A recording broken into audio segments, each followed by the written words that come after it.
ৰাতি বিহুটো আচলতে অসমৰ নহয়, অৰুণাচলৰ নহয়, মৰাণ জনজাতিৰ এটি আটাইতকৈ পুৰণিকলীয়া যিটো সনাতনীয় এটা পৰম্পৰা যে মৰাণ জনগোষ্ঠীয় সমাজ যেতিয়া গঠন হৈছে, যেতিয়া মৰাণ জনগোষ্ঠীৰ মাজত বিহু যেতিয়া প্ৰথম অৱস্থাৰ পৰা মানে আৰম্ভ কৰিব লৈছিলে, সেই মুহূৰ্ততে আচলতে আমাৰ তেজত থকা এটা সংস্কৃতি। অসমৰ অন্যতম ভূমিপুত্ৰ জনগোষ্ঠী হৈছে মৰাণ জনগোষ্ঠী। কলা সংস্কৃতিৰ ক্ষেত্ৰত এই মৰাণ গোষ্ঠীটো হৈছে অতিকৈ চহকী। এনে কলা সংস্কৃতিৰ ভিতৰত মৰাণ জনগোষ্ঠীৰ ৰাতি বিহুক এক অনবদ্য অংগ হিচাপে গণ্য কৰা হয়। নমস্কাৰ ভিউৱাৰ্ছ, মই বৰ্তমান উপস্থিত আছোঁ অৰুণাচলৰ মহাদেৱপুৰত অনুষ্ঠিত হোৱা মৰাণসকলৰ ৰাতি বিহু অনুষ্ঠানত। ৰাতি বিহু হৈছে মৰাণ জনগোষ্ঠীৰ এক ঐতিহাসিক পৰম্পৰা। ৰাতি বিহু গাবলৈ মৰাণ ডেকাহঁতে বিহুলৈ এক সপ্তাহমান বাকী থাকোঁতেই সমাজ পৰিচালনাৰ দায়িত্বপ্ৰাপ্ত এজন জ্যেষ্ঠ মানুহক লগত লৈ তামোল পাণৰ খুম দি গাঁৱৰ প্ৰতিঘৰ মানুহৰ অভিভাৱকৰ পৰা গাভৰুহঁতক আগতীয়াকৈ খুজিবলৈ যোৱাৰ পৰম্পৰা আছে। মৰাণ ডেকাসকলে প্ৰতিগৰাকী গাভৰুৰ অভিভাৱকক গাভৰুগৰাকী মূৰৰ ওপৰে বিপদৰ ঢৌ পাৰ হৈ গ'লেও ইকৰা পাতেও গা নকটাকৈ গাত এচিকুটো আঁচোৰ নপৰাকৈ কোনো ধৰণৰ হানি বিঘিনি নোহোৱাকৈ সম্পূৰ্ণ নিৰাপত্তা সুৰক্ষা দিয়াৰ প্ৰতিশ্ৰুতি দিলেহে অভিভাৱকে নিজৰ গাভৰু ছোৱালীক ৰাতি বিহু গাবলৈ এৰি দিয়ে। অনাকাংক্ষিতভাৱে যদি গাভৰুগৰাকী অঘটনো ঘটে, তেতিয়া মাটিৰে সাজি দিম বুলি প্ৰতিজ্ঞা কৰা লোককথাও মৰাণ সমাজত বিদ্যমান হৈ আছে। প্ৰতিদিনে ৰাতি বিহু গাই শেষ হোৱাৰ পাছত ডেকাহঁতে গাভৰুহঁতক ঘৰে ঘৰে গৈ অভিভাৱকক গতাই থৈ আহে। ৰাতি বিহু 7 দিনীয়া, 9 দিনীয়া, 11 দিনীয়া আৰু 15 দিনীয়ালৈকেও পতা হয়। বাঁহৰ চুঙাত কেৰাচিন তেল ভৰাই ভমুকৰ পোহৰত ঢোল, টকা, বাঁহী, পেঁপা, বিহুগীত আৰু বিহু নাচৰ আকৰ্ষণীয় সমাহাৰে ৰাতি বিহুক অধিক মায়াময় আৰু মনোমোহা কৰি তোলে। ৰাতি বিহু নিশা 7-8 মান বজাৰ পৰা সামাজিক পৰম্পৰাগত আনুষ্ঠানিকতাৰে আৰম্ভ হৈ ৰাতিপুৱালৈকে চলি থাকে।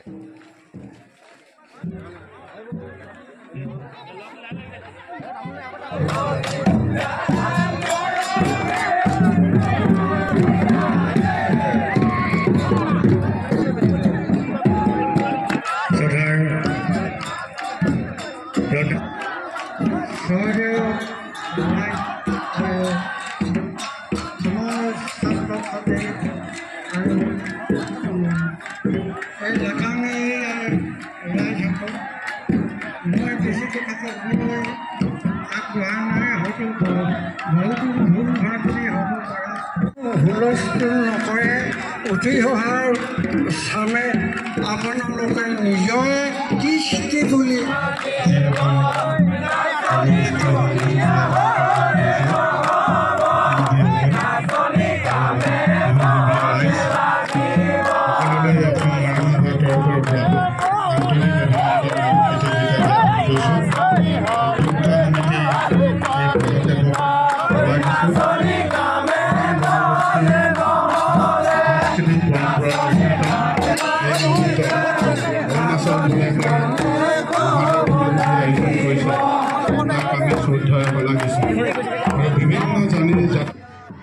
মৰাণ জনগোষ্ঠীৰ অধ্যুষিত গাঁৱৰ ডেকাহঁতে চ'ত মাহতেই গাঁৱৰ আচুতীয়া ঠাই বা গাঁৱৰ মূৰত বাঁহ, কাঠ আৰু টকৌপাতৰ দুকোঠলীয়া এটা বেৰহীন বিহু ঘৰ সাজি লয়। এই বিহু ঘৰটোক মৰাণসকলে পবিত্ৰ ঘৰ হিচাপে মানি চলে। বিহু ঘৰটোৰ সোঁমাজতে দুভাগ কৰি সোঁফালৰ কোঠাটোত ডেকাহঁতে আৰু বাওঁফালৰ কোঠাটোত মৰাণ গাভৰুসকলে বিহু গায় বা বিহুৰ ৰং ধেমালি কৰি আশ্ৰয় লয়।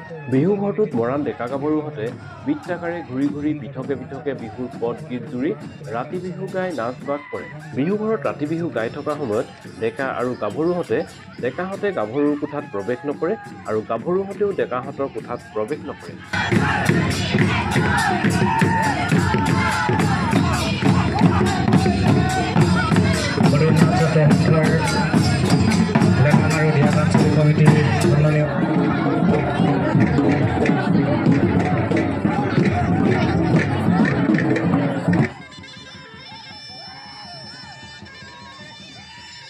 ৰাতি বিহুলৈ আন গাঁৱৰ ডেকাহঁত আহিলে তামোলৰ টোপোলা দি বন্ধুত্বপূৰ্ণ মৰম চেনেহ সহযোগিতাৰে বিহু গাবলৈ নিমন্ত্ৰণ কৰে। আৰু গাভৰুহঁতে আলহী ডেকাসকলক বাঁহেৰে নিৰ্মিত চাকচনি মাৰি হাতত গুজি দিয়ে।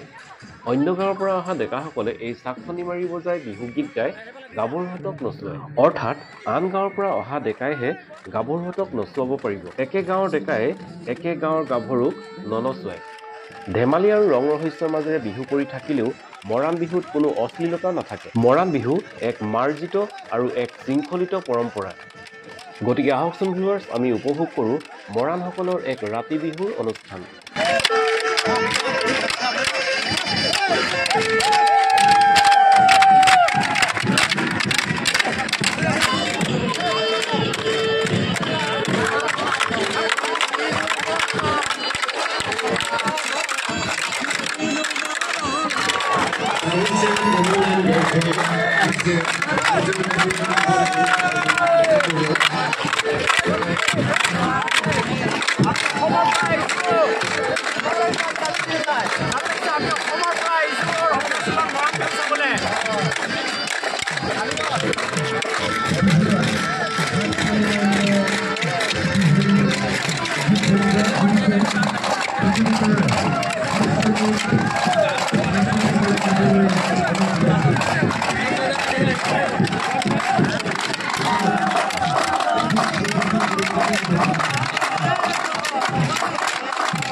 পাঁচজনীতকৈ অধিক নাচনী লগাই তাৰ কাৰণে সকলো নাচনী কৰিব জনাইছোঁ।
Good.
আমাৰ যিহেতু আঁচনি সংখ্যা নিচেই তাকৰ সেয়েহে দূৰ দূৰণিৰ পৰা অহা ডেকাসকলক আমি পুনতে ধন্যবাদ জ্ঞাপন কৰিছোঁ আপোনালোকৰ আমাৰ যিহেতু নাচনি সংখ্যা তাকৰ সেয়েহে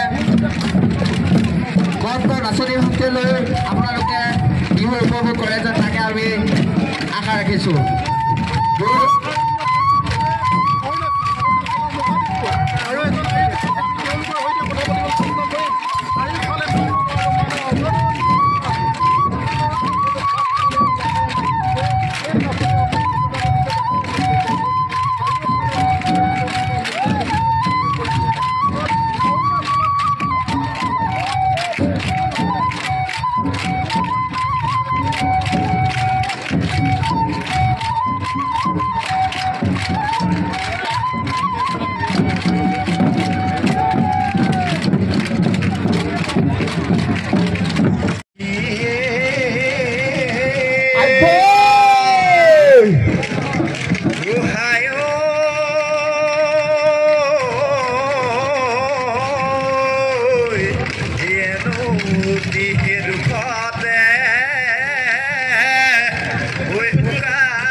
দৰ্শকসকল আজিৰ ভিডিঅ'টো ইমানেই আছিল। ভিডিঅ'টো চাই কেনে পালে কমেণ্ট বক্সত নিশ্চয় জনাব, লগতে লাইক শ্বেয়াৰ আৰু চেনেলটো ছাবস্ক্ৰাইব কৰিবলৈ নাপাহৰিব।